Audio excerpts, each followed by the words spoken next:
नमस्कार मंडळी, मी मनाली स्वागत करते तुमचं आपल्या आजच्या नव्या व्हिडिओमध्ये। आज आपण पाहणार आहोत आत्ताच रिलीज झालेल्या कांतारा मूवीमधील जे देव आहेत गुलिगा आणि पंजुर्ली यांची खरी माहिती। पंजुर्ली देवता आणि गुलिगा देवता कांताराच्या कथेचा एक महत्त्वाचा भाग होता। तो कथेचा मुख्य कणा होता असं म्हणता येईल आणि आता त्याची संपूर्ण कथा कांतारा पार्ट 1 मध्ये पाहायला मिळत आहे। या दोन्ही देवांचा इतिहास आज आपण पाहणार आहोत। पंजुर्ली देवता हा भगवान विष्णूचा वराह अवतार असल्याचं म्हटलं जातं, ज्याची कन्नड भाषिक लोक पूजा करतात। कर्नाटक आणि केरळच्या अनेक भागात पंजुर्ली देवताची पूजा केली जाते।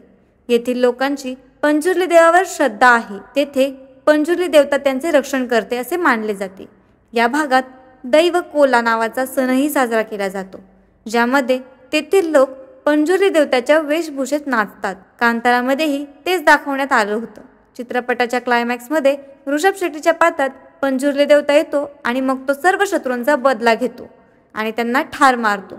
मात्र कांतारामध्ये गुलिगा देवतेची कथा दाखवण्यात आली नव्हती, पण ती कथा कांतारा चॅप्टर 1 मध्ये दाखवण्यात येणार आहे।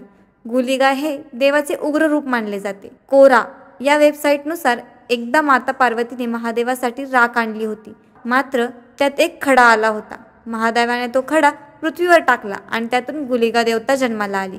हे त्यांचे उग्र रूप होते। असे म्हणतात की एकदा पंजुर्लीला देवता आणि गुलिगा देवता यांच्यात युद्ध झालं होतं। महादेवाने तो खडा पृथ्वीवर टाकला आणि त्यातून गुलिगा देवता जन्माला आली।